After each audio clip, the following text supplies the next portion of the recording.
No, you're not quirky, goth, or impressive if you were unbothered by the Dahmer series. And no, it isn't cute if you only wished it showed more gory detail. Seriously, it isn't some flex to lack empathy for people being brutally murdered. It's just wildly concerning. So, to all the women out there raising their hands in solidarity of being unbothered, cut the I'm so special crap today. Dahmer primarily killed black gay men, so he would have to kill white women for you to care? How many until you get bothered, huh? How about get some help? This isn't about you. Thankfully, I'm not the only one infuriated by this. TikTok trends of primarily young white women saying they wished that Netflix's Dahmer series had been more graphic or morbid have been circulating and sparking conversations about the way we treat victims in the true crime genre. One creator has referred to the groups of people hanging on to gruesome details as vultures and ghouls of the true crime community that, by and large, is made up of people that are fascinated as to why people behave so inhumanely towards one another. And I agree with him. There is something so beyond off-putting to me to see a woman wearing Dahmer earrings begging for more morbid details about his murders. But the sensationalist, crass, commercial, and disturbingly casual attitude we have about true crime as a whole is one thing. The way that people become fans and groupies of serial killers is another. And expectedly, we've seen plenty of this behavior on TikTok. There are creators claiming they love Jeffrey Dahmer, and though many commenters call them out for it, other commenters state that they feel the same way too. Some have used clips from various Netflix series to make thirst traps of the most notorious killers out there, to include Dahmer, Bundy, and Ramirez, aka the Night Stalker. Sure, there is a chance that these creators are doing this for attention, and I would absolutely love to believe that the TikTok creators making shorts of themselves pretending to be little anime girls spelling out Ramirez's name for them to spell daddy or whatever are joking around. I hope, beyond all hopes, that whoever is behind this account that claims poor Richard Ramirez had been through so much in their comments section is a troll. And I really pray that people agreeing with him, following them, whatever, calling Richard cute, that they're being sarcastic, but I'm not going to hold my breath. Now, even if these TikTokers are joking, it's not funny. Clearly, they don't realize how serious this topic is, or more than likely, some of them just don't care. But hey, the reason so many people like true crime is to get behind the mind of someone that seems so distant and so removed from how we as a general society think. So then let's do that today, with those who romanticize serial killers. Why does this happen in the first place?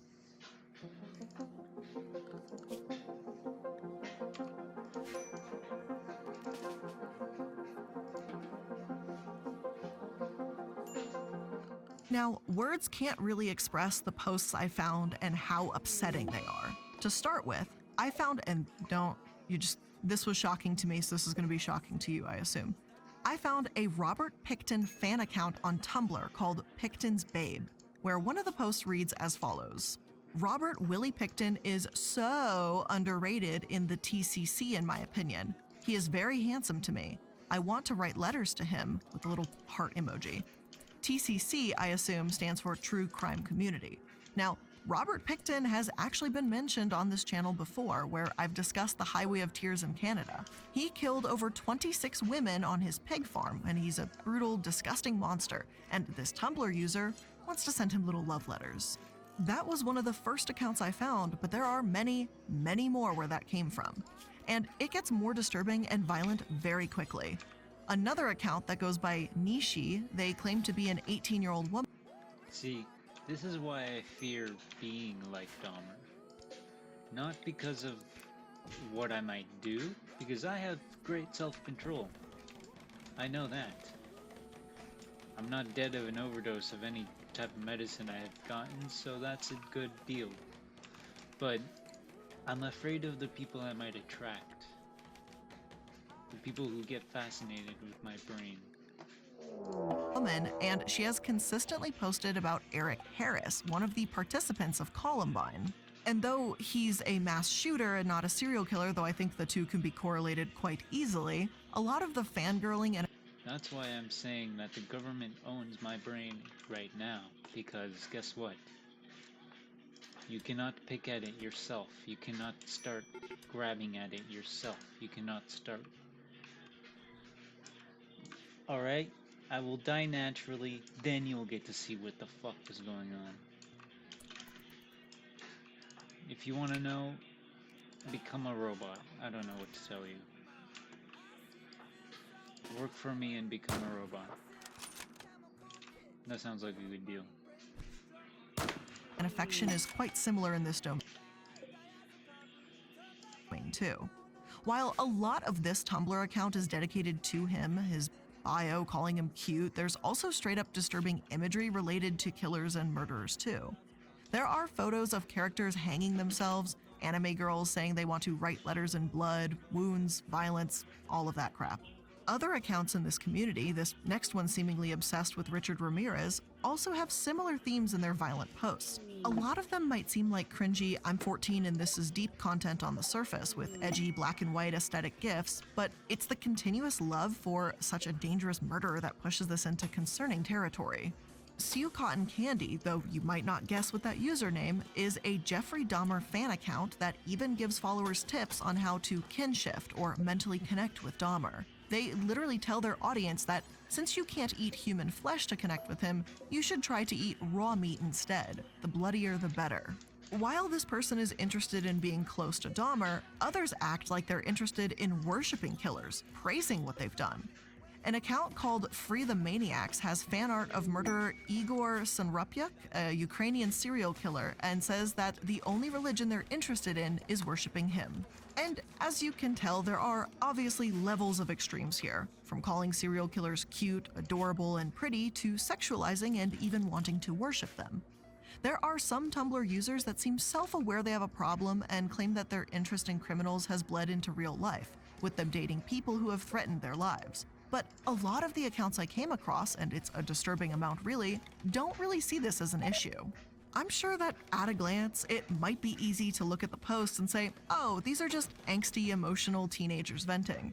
And to some extent, yeah, it does seem that way on the surface. Maybe this is just a phase they'll grow out of, right? But I think it's important not to dismiss this either. After all, the women that followed Charles Manson were young when they met him. Susan Atkins was a vulnerable, angry teenager when she claims Manson filled a void in her life.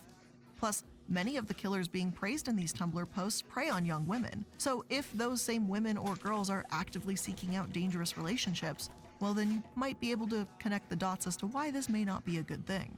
To try and better understand what this is about and why anyone would actually put themselves in this position, I did some digging into the disorder of many of these Tumblr users and what they claim to have. It's something called hybristophilia. It's a term used as a tag in these posts, and it's a central connecting theme, and it's also known as Bonnie and Clyde syndrome.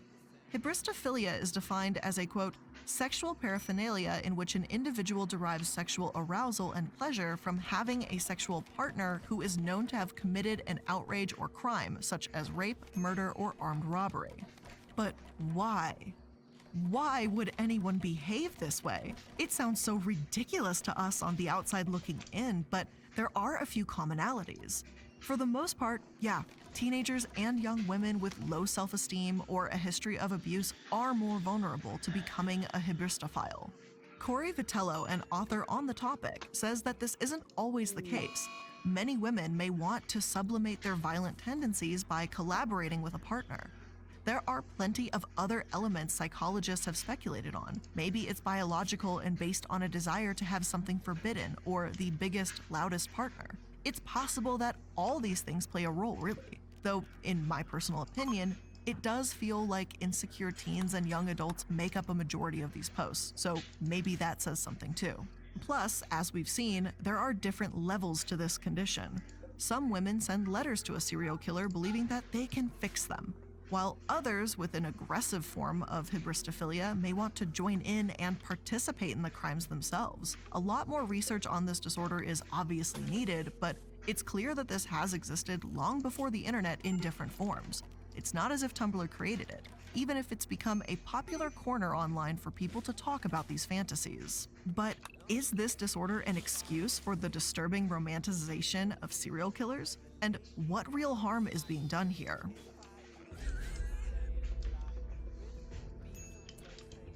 Let's talk about the fans of one of the most infamous serial killers, Ted Bundy.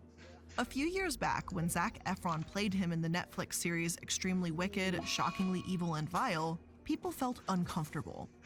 His winking and upbeat rock music made the film feel like a rom-com at times instead of, a film about a murderer.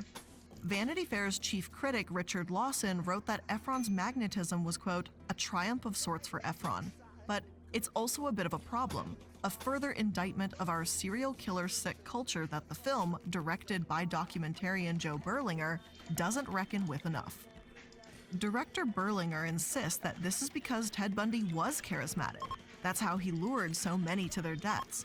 He was simply trying to portray that in the documentary. And I've heard this line of reasoning, and we will hear it again today, and I don't buy it. There's a line between playing a killer that was supposedly charming versus being flirty, and these shows seem to thrive off of blurring that line.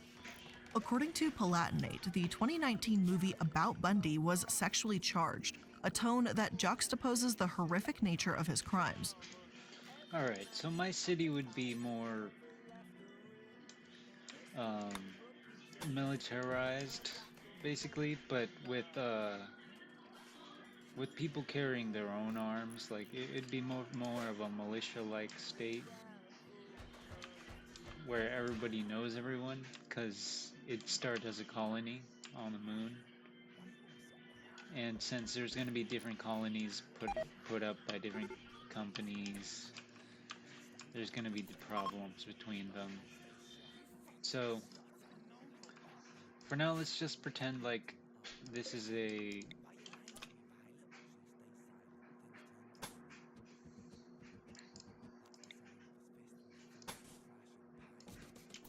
let's pretend that this is like a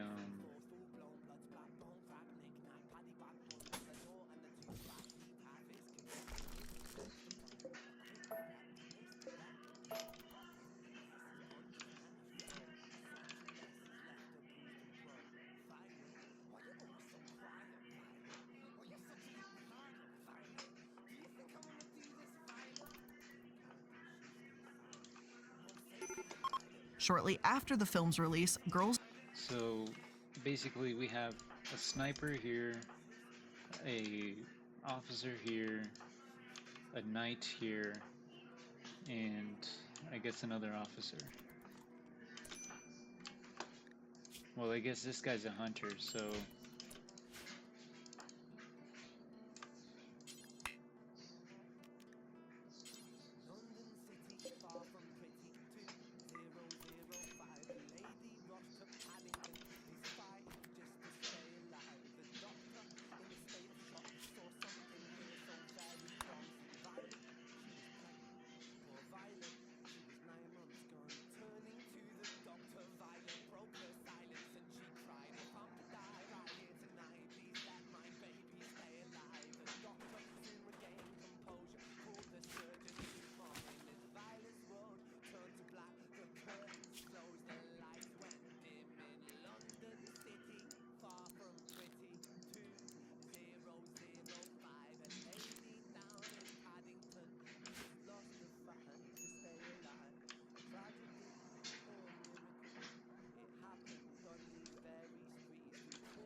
filmed themselves role-playing as a Bundy victim to post on TikTok, glorifying, normalizing, and romanticizing him. Why bother working so hard to paint a monster as charismatic anyway? It seems like a pretty odd priority to have. And aside from that, the idea of Bundy being some handsome, charming serial killer that used those qualities to his advantage has become a point of contention in recent years too. Instead, articles argue that it wasn't his looks that Bundy exploited, but how he acted as a chameleon. Bundy seemed to make those around him feel at ease, like he was one of them, in order to get what he wanted. Rather than paint him as charming or charismatic, let's use a word less romantic: manipulative. However, Ted Bundy isn't a recent serial killer. His crimes took place primarily in the 1970s. So, is it possible that this romanticization has simply gotten worse in recent years because of the documentaries and miniseries, or has it always been this way? Personally, I'd go with the latter. Even when these cases were new and the internet did not exist, the language around Bundy was concerning. Check out this article from the New York Times called All American Boy on Trial. The first paragraph is praising his looks, making it seem as if, due to his appearance, people believed Bundy simply couldn't have committed these heinous murders. This is a long quote, but I guarantee that it is absolutely necessary to hear the entire thing. From the beginning, there was a basic contradiction in the strange case of Ted Bundy. The moment he stepped into the courtroom in Utah 3 years ago to answer a charge of kidnapping, those who saw him for the first time agreed with those who had known him for all of his 28 years. There must have been some terrible mistake. Here was a young man who represented the best in America, not its worst. Some say that Ted Bundy is the most prolific mass murderer in American history. Bundy claims he is the tragic victim of a tangling web of circumstances. Here was this terrific-looking man with light brown hair and blue eyes, looking rather Kennedy-esque, dressed in a beige turtleneck and dark blue blazer, a smile turning the corners of his lean all-American face, walking almost jauntily towards the judge, but free of any extravagant motion that could lead one to think a swaggering, even dangerous, personality existed beneath that casual, cool exterior.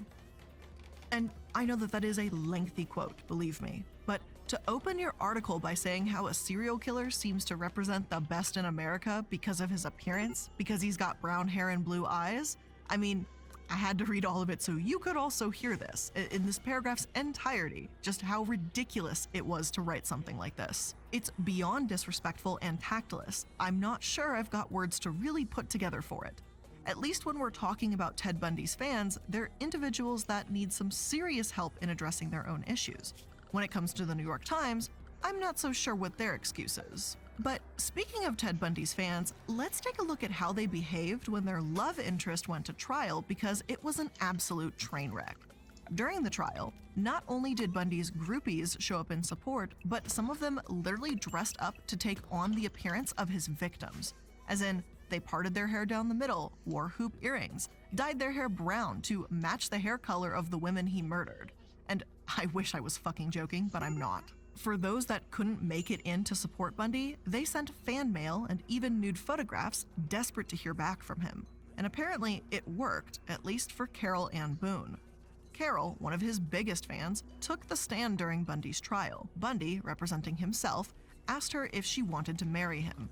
She said yes, and because of some old law that allows for this, they were then married in the courthouse. I'm obviously not a doctor, and I cannot and will not diagnose Carol, but I wouldn't be surprised in the slightest if maybe she had hybristophilia either. But frankly, regardless of what disorder she may or may not have, holy shit, I would be pissed off if I was a family member of one of Bundy's victims in the courtroom that day. It made an absolute mockery of so many tragic deaths.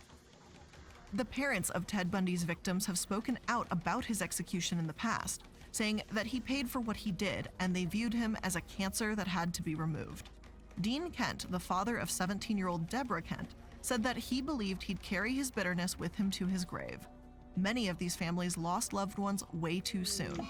I can't imagine the depths of their sorrow. So for these groupies to fucking dress as their daughters in some sick attempt to win over Bundy, I mean, I don't think they should have been allowed into the courtroom. It shows their complete and utter disregard for anyone else's grieving at best, that's for sure. Yet, there are people to this day that are obsessed with the serial killer.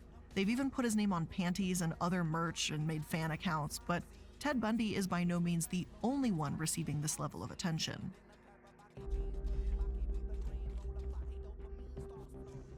Richard Ramirez has also received obnoxious amounts of support from fans. You've seen the fan accounts, I'm sure, but this bled into real life too. In court, one reporter recalls the entire back row was filled with goth girls in black leather dresses and chains that were all there to support him. Some of these groupies even sent him photos of their feet, as Ramirez claimed to have had a foot fetish, and his defense attorney claims that one even went so far as to ask Ramirez for his semen so that she could have his baby. If you're eating, my sincerest apologies for that bit of information. Again, I really don't think they should have been allowed into the courtroom for the respect of the victims' families. Unfortunately, Richard's groupies went beyond observers. One of the jurors in his trial claimed that she fell in love with him. Ramirez even flirted with the juror, Cindy, and blew her kisses. In return, she baked him a cupcake topped with the words, "I love you," and referred to killing as just his job. Apparently, while Cindy knew that she could have caused a hung jury, she ultimately decided to convict him because he was, without a doubt, guilty. It baffles me, but at the same time, proves that some of these fans and groupies know the subject of their affection is a killer. They just don't really care about that fact. It's not as if they're just falling for some pretty-faced bad boy. Cindy was a juror in this case. She knew everything, and it didn't deter her affection. Another woman, Doreen Leoy, pursued Richard, sending him about 75 letters in 11 years. They eventually married, though in the few years before Ramirez's death, they stopped speaking. It's not clear why this is, but some speculate it's because she wanted children. Others say it was the evidence Ramirez killed a 9-year-old child, apparently was a boundary for her, or his health problems were the driving factors. I have no idea why, and frankly, don't know, don't care. Whatever the case may be, he's had fans in life and death. The same could also be said for those who fangirl over Jeffrey Dahmer. In 1992, AP reported that teenagers waited for admission into the courtroom, fully aware that they may hear about necrophilia, mutilation, and cannibalism, all for an autograph. High school students literally skipped school to see the court case, talking about it as if they were thrill-seeking. One of the teens told reporters, "We just want to see him. We want to get his autograph if they will let us. That would be cool to have Jeffrey Dahmer's autograph because he's a killer." Their tones and attitudes seem less loving and more as if they want to go poke a dangerous animal in a zoo. Though honestly, neither is a good option. For Dahmer, his trial allegedly had the air of a movie premiere, complete with those groupies, with Dahmer himself being a celebrity, movie star, whatever. To this day, and to a different extent, Dahmer is now a movie star. Some of you listening to this may even be aware of the recent controversies with the show Dahmer starring Evan Peters. With a whole new slew of footage, it's led to these thirst traps, to hundreds of accounts saying they feel sorry for Dahmer, and threads literally, quote, lusting after Dahmer's mugshot. There are plenty of other things wrong with this docuseries, like how none of the victims' families were contacted, but we'll focus on the romanticization problems instead of the true crime ones. The thing is, I'm not against Netflix making series about serial killers as a whole. Bundy, Ramirez, and Dahmer have all had their own shows in some attempt to dive into the mind of a murderer and understand why they committed such horrific crimes. Plenty of people do have a morbid curiosity, and I wouldn't say that that's inherently a bad thing. However, casting handsome Hollywood stars, making trailers reminiscent of rom-coms, and not talking to the victims' families at all, well, that's when we start crossing some lines. Collider argues that casting Evan Peters was a calculatedly creepy decision on part of the Dahmer series. Peters, as a handsome and charming actor, was perfect for the role, as he can portray the way that Dahmer won over his victims. And to some extent, yeah, you do want an actor to be able to play the part of a manipulator. Yes, absolutely. But why take so much time to humanize this serial killer, to make him appear attractive, and especially after all the horrible things that they've done? Bundy, Dahmer, Ramirez, plenty would argue that they simply don't deserve to be humanized, and I kind of agree. As Hello Magazine quotes, "We don't need to humanize a disgusting man, and we don't need to re-traumatize those affected by his actions." Maybe filmmakers and documentarians should focus less on the serial killer's charisma and more on the lives that were lost. Romanticizing may exist with or without these Netflix shows, but when casting attractive actors and instructing them to be alluring, directors are only exacerbating the problem. One article from The Platinate argues that these decisions are made to consciously exploit hybristophilia itself, and that Hollywood is more than aware of that when they're doing these movies. They say, actors such as Matt Damon, Jamie Dornan, and Leonardo DiCaprio have all been cast to fulfill roles that are part of the hot serial killer trope that is so popular. Their performances are powerful and provocative, but they should be making our skin crawl rather than ignite some sadistic sexual spark. Too bad it feels like this hot, charming serial killer mindset has become ingrained in so many of us. But aside from minimizing victims' pain and giving a not-so-subtle wink to hybristophilia, what's the real problem here with the way individuals in Hollywood romanticize serial killers? Who gets hurt in the end? Well, everyone does. Regular exposure to violence makes it less likely to provoke an emotional response, according to writer Alice Standen. And no, I don't mean in the way that, oh, violent video games turn kids violent or anything. This is specifically related to true crime, not fantasy. But when you focus on giving a serial killer empathy, portraying them as just a bad boy or someone who's just had a tough life, it's normalizing the horrific crimes they've committed. And this is, really, one of the last things someone with hybristophilia probably needs. I don't want to paint everyone with the same brush here, and I am aware that more research is needed. But if self-consciousness and abuse are common factors among those that glorify and romanticize serial killers, then they don't need more reason to dismiss abusive behavior around them. When we minimize and romanticize horrific acts and make the murderers so attractive and appealing, it's potentially telling people in this dark place that they just need to change the person they're with, that the abuse they're suffering isn't that bad. We've seen the same thing in fictitious programs like You, where the serial killer is just trying to find love and appears as an empathetic figure the audience can relate to.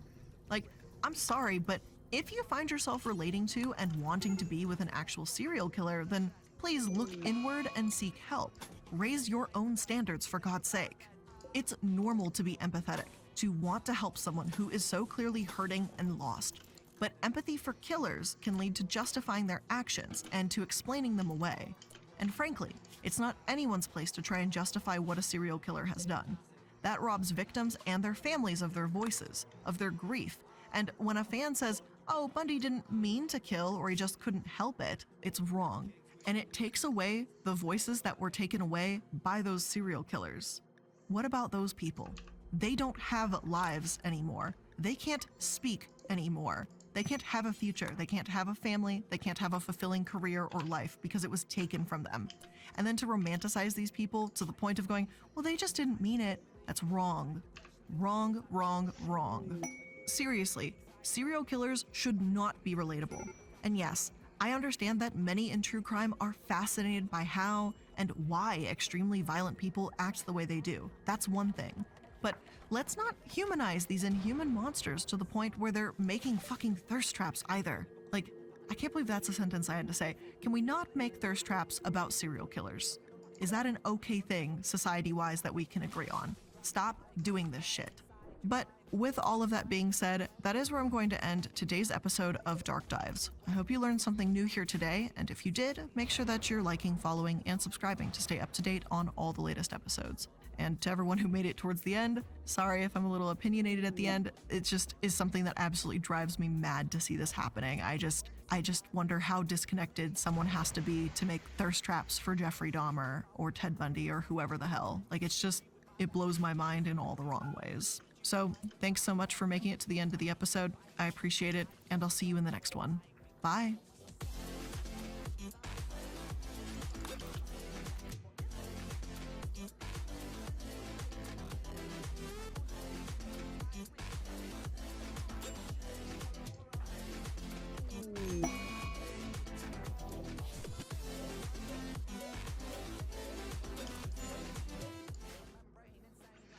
Okay.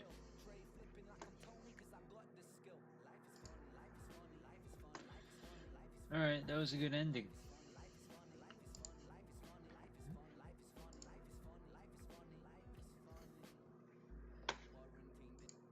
And in the end, I feel like what we've learned is pretty much nothing. People are attracted to instinctual urges. Here, I'll put this one final video and we'll go to sleep.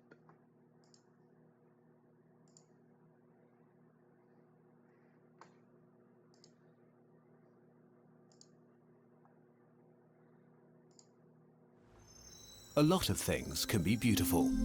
Landscapes, faces, fine art, or epic architecture, stars in the sky, or simply the reflection of the sun on an empty bottle.